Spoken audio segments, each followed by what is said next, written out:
Ya, shalom adik-adik, selamat pagi.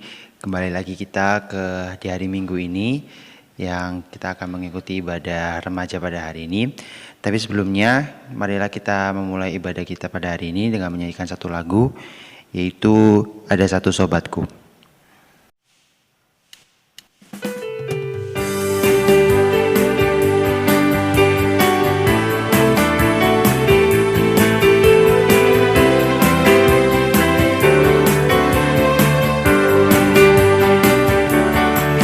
Ada satu sobatku yang setia, tak pernah dia tinggalkan diriku. Di waktu aku susah, waktuku sendirian, dia selalu menemani diriku. Namanya Yesus, namanya Yesus, nama Yesus yang menghibur hatiku. Namanya Yesus, namanya Yesus, nama Yesus yang menghibur hatiku.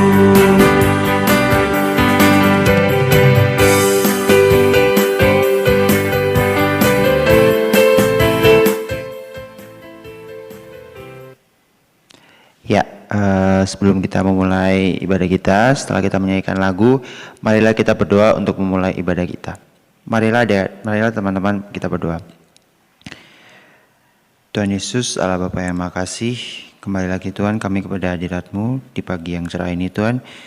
Dan sebentar lagi kami akan memulai ibadah kami ini Tuhan, berkatilah kami agar kami bisa mengikutinya dengan baik, dan kami juga bisa mendengarkan firman-Mu juga Tuhan dengan baik juga Tuhan dan fokus. Terima kasih Tuhan Yesus, dalam nama Tuhan Yesus kami berdoa. Amin. Ya, setelah ini kita akan memasuki firman.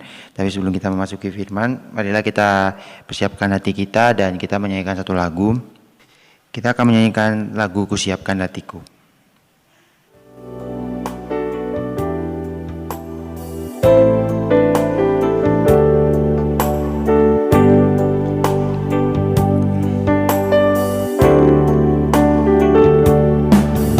Kusiapkan hatiku Tuhan untuk dengar firman-Mu saat ini. Ku sujud menyembah-Mu Tuhan, masuk hadirat-Mu saat ini.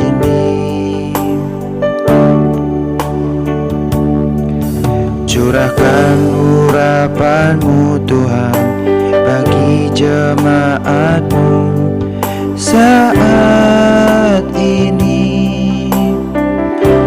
Ku siapkan hatiku Tuhan untuk dengar firman-Mu.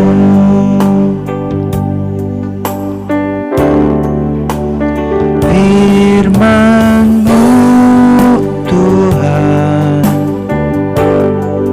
tiada berubah,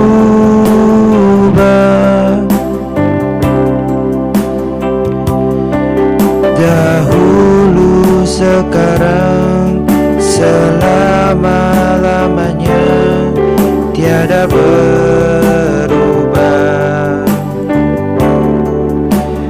Firman-Mu Tuhan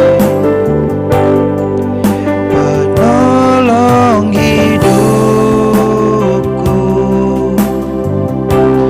Ku siapkan hatiku Tuhan untuk dengar firman-Mu.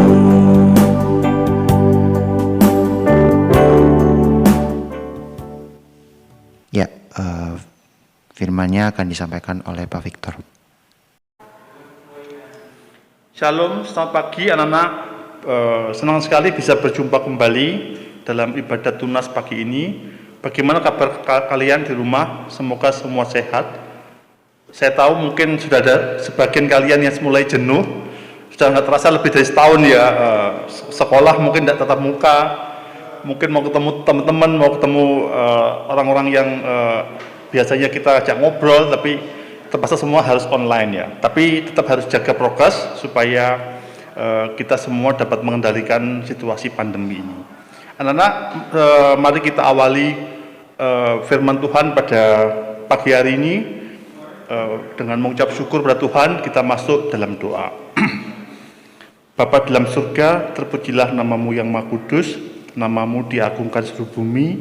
Terima kasih atas segala kasih setiamu, pemeliharaanmu, rahmatmu selalu baru setiap pagi. Ya Bapa, kami berkumpul kembali dengan anak-anakmu tunas remaja GKI Blimbing pada pagi hari ini. Kami ucap syukur atas kesehatan berikan pemeliharaanmu untuk keluarga mereka. Kini berikanlah kami hati yang terbuka untuk belajar sesuatu dari firman-Mu, dan berikan kami telinga yang dengar-dengaran dan hati yang lembut sehingga kami boleh belajar menjadi pelaku firman. Terima kasih ya Tuhan, dalam nama Yesus kami doa kami ini. Amin. Anak-anak, tema yang diberikan untuk ibadah pagi ini adalah yang terluka yang menyembuhkan. Saya bacakan teksnya dari Kejadian 32 ayat 22 sampai 32. Kisahnya mengenai pergumulan Yakub dengan Allah.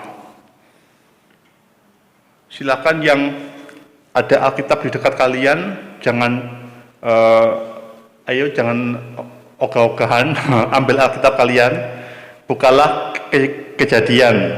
Masih ingat Kejadian di mana? Jangan-jangan setelah Wahyu. Bukan ya, Kejadian kitab yang pertama paling depan. Cari pasal 32 mulai dari ayat 22. Pergumulan Yakub dengan Allah.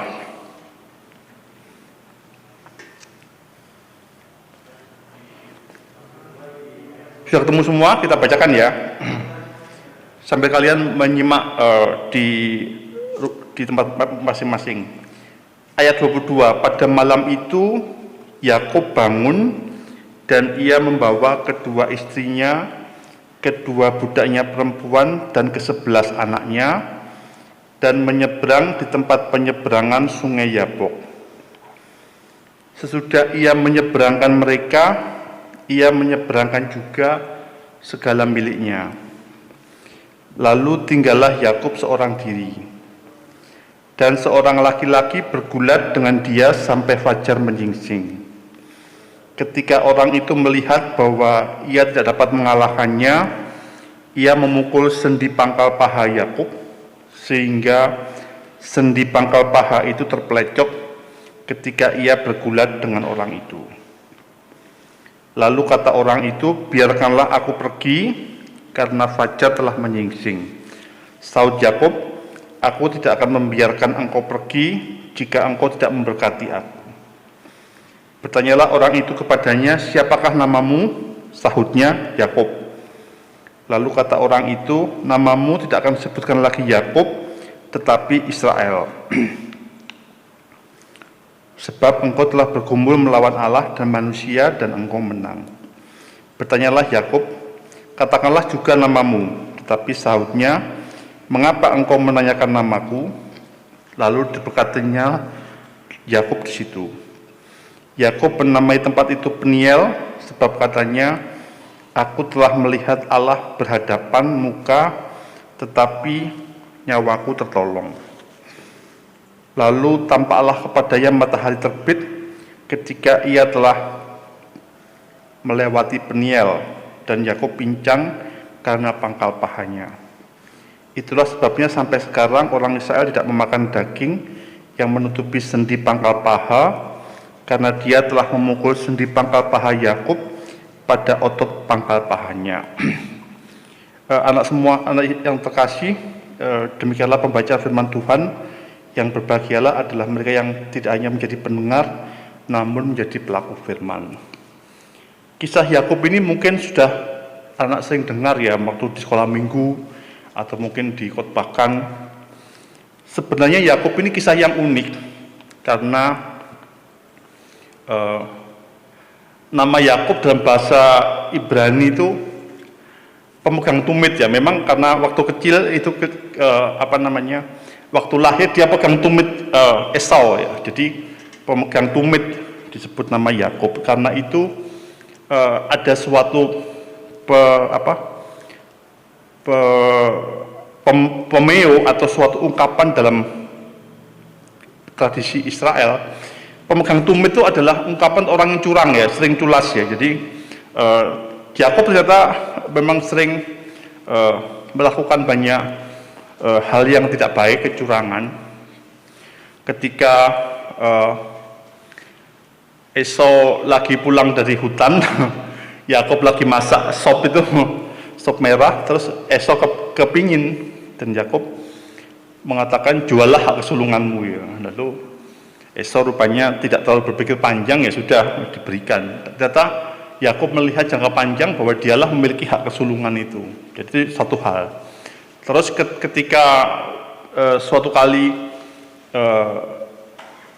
Bapak Ishak sudah lanjut usia, dia memanggil Esau, bilang, berburulah, nanti buatlah makanan enak, aku akan memberkati kamu. Ternyata Esau berangkat, terus Yakub dipanggil sama ibunya, terus dipakein bulu binatang karena Esau orangnya berbulu. Lalu Yakublah yang maju, dan Yakublah menerima berkat-berkat yang sedianya diberikan untuk Esau, diberikan untuk Yakub. Jadi akhirnya Yakub menerima hak sulungan, Yakub dapat berkat, lalu dia kabur karena Esau-nya marah-marah. Jadi demikianlah kisah Yakub waktu muda. Lalu dia ikut bekerja sebagai gembala pada Laban, dan kadang-kadang dia juga sebagai seorang yang culas, dia juga melihat kehidupan juga memberikan balasan yang setimpal, memberikan hal-hal yang tidak menyenangkan. Jadi Yakub orangnya sering membuat masalah, lalu lari dari Esau, lari dari Laban dan sebagainya. Sampai suatu kali dia mau pulang ke kampung halaman. Lalu ternyata dia menjumpai malaikat Tuhan di situ, dan mereka bergumul sampai pagi. Kenapa kok disebut bahwa namanya Yakub diganti menjadi Israel? Karena engkau telah bergumul melawan Allah dan manusia, dan engkau menang. Sebenarnya dia tidak menang juga ya, akhirnya pangkal pahanya jadi dipukul sampai terplecok. Tapi setidaknya Tuhan yang mendidik Yakub supaya tidak lagi berlari-lari ke sana kemari, tapi lebih bisa tenang, lebih bisa berdamai dengan dirinya sendiri, dipulihkan dari luka-luka batinnya, dan berani untuk kembali ke kampung dan menemui kakaknya. Dan akhirnya mereka berdamai kembali. Singkat cerita, nama barunya adalah Israel, dan menjadi bapa dari 12 suku bangsa yang kemudian Tuhan bawa masuk ke dalam tanah perjanjian. Apa yang kita dapat pelajari di sini, bahwa dalam hidup anak sekalian, juga hidup banyak orang Kristen juga, kita seringkali mengalami luka batin ya. Mungkin ada masalah dengan orang tua, mungkin ada masalah dengan keluarga, ada masalah dengan pergaulan. Banyak orang yang mungkin dibully. Saya pernah mendengar ada seorang pemuda yang sejak kecil, sejak SMA sering dibully sama teman-temannya, jadi akhirnya mungkin ke bawah pikiran. Mungkin tidak semua orang itu supel, bisa bergaul. Ada yang mungkin lebih introvert sehingga sering dibully ya. Jadi banyak hal yang bisa membuat kita luka batin. Sebenarnya ada juga ya dari masalah-masalah yang sifatnya emosional. Ada orang yang emosinya tidak stabil dan sebagainya.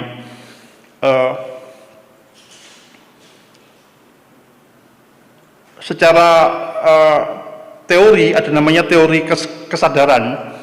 Itu memang, saya sedikit mengutip teori ya. Jadi ada seorang Profesor Hawkins namanya meliti, orang itu biasanya punya level kesadaran. Kalau di bawah 200 itu misalkan paling bawah itu levelnya shame itu malu itu dekat dengan frekuensi kematian. Malu, takut, benci, dendam, dengki itu masih bawah 200. Jadi kalau kita emosi tidak stabil, banyak bergumul, luka-luka batin begitu, biasanya level kesabarannya di bawah, dan itu efeknya bisa macam-macam, bisa agresif, bisa depresi dan sebagainya.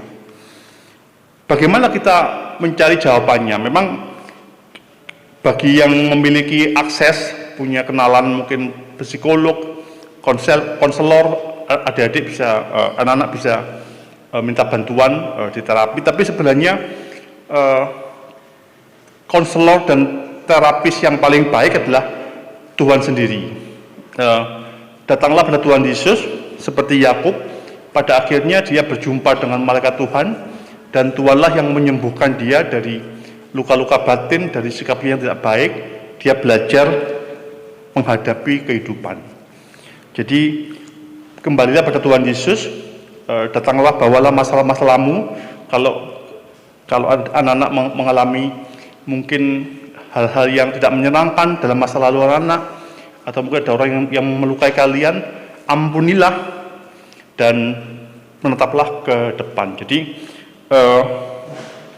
seorang matematikawan abad 16-17 ya dari Prancis itu punya kalimat yang bagus, namanya Blaise Pascal. Itu kalimatnya begini: dalam diri setiap manusia itu ada semacam lubang yang besar yang hanya bisa diisi, dipenuhi oleh Tuhan sendiri. Artinya kita sendiri sebagai manusia memang dilahirkan untuk longing ya, jadi merindukan sang Khalik itu yang mengisi kekosongan hidup kita. Selama kalian hanya mencari hal-hal yang fana, ya boleh sih belajar, itu tetap harus perlu, bekerja dengan rajin perlu, karir juga perlu, tapi pada akhirnya carilah Tuhan, carilah Tuhan Yesus, dan dialah yang akan mengisi luka-luka batinmu. Nah, kalau kita sudah mulai belajar berdamai dengan diri sendiri, belajar dipulihkan dari luka-luka batin kita, barulah kita boleh belajar untuk menghibur orang lain, mendoakan, dan menyembuhkan luka batin dari orang lain. Jadi jangan putus asa. Kalau kalian merasakan hidup ini sepertinya gelap, tidak ada ujung pangkalnya, tetaplah kembali pada Tuhan, karena dialah yang menjadi sang penyembuh yang sejati. Tuhan adalah sang penyembuh yang ajaib. Juga ada, sebagai orang percaya, Roh Kudus akan dikirim untuk anak-anak juga sebagai sang penghibur. Kalau bahasanya di Yohanes, bahasa Inggrisnya itu adalah konselor. Jadi memang tugasnya Roh Kudus adalah menghibur dan menjadi konselor bagi anak sekalian. Kiranya renungan ini menguatkan kita di tengah pandemi ini. Tuhan memberkati kalian. Ya, adik-adik, setelah kita mendengarkan firman tadi, marilah kita menyiapkan persembahan kita, dan sambil menyiapkan persembahan kita, marilah kita menyanyikan satu lagu, yaitu Beri Syukur.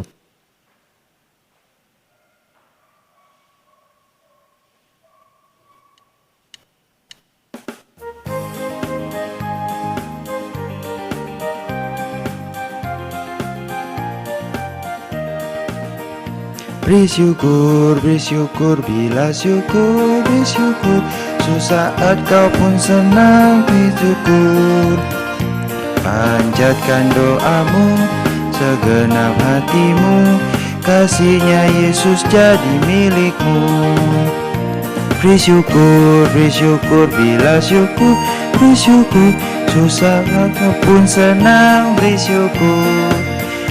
Panjatkan doamu, segenap hatimu, kasihnya Yesus jadi milikmu.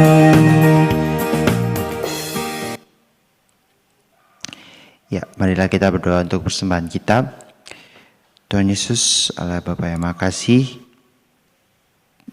pada hari ini kami ingin memberikan persembahan kami, Tuhan, kepada hadirat-Mu. Biarlah Engkau yang menerima persembahan kami, Tuhan. entah itu banyak ataupun sedikit, biarlah juga bisa berkenan di hadapan-Mu Tuhan, dan juga bisa berguna bagi orang-orang juga yang membutuhkan Tuhan. Terima kasih Tuhan Yesus, kami serahkan persembahan kami ke dalam hadirat-Mu Tuhan. Dalam nama Tuhan Yesus kami berdoa, amin. Ya adik-adik, tak terasa kita sudah di penghujung ibadah. Sebelum kita menutup ibadah kita, marilah kita menyanyikan satu lagu, yaitu Bersyukurlah.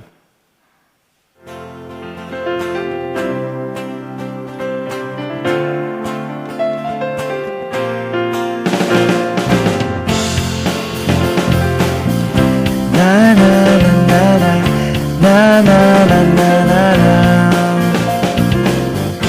na na na na na na na na na na na na na. Haleluya, ku memuji-Mu Tuhan, karena kasih-Mu tak berkesudahan. Biar yang bernafas memuji Sang Raja, di atas gunung dan di dalam samudra. Tanganku ku angkat padamu, mensyukuri rahmat yang Kau beri. Kakiku melompat bagimu, sebab rahmat-Mu baru setiap pagi. Bersyukurlah kepada Tuhan, sebab Ia baik, sebab Ia baik. Bahwasanya untuk selamanya, kasih setianya, kasih setianya. Na na na na na na na na na na na na na na. Mari teman-teman kita berdoa.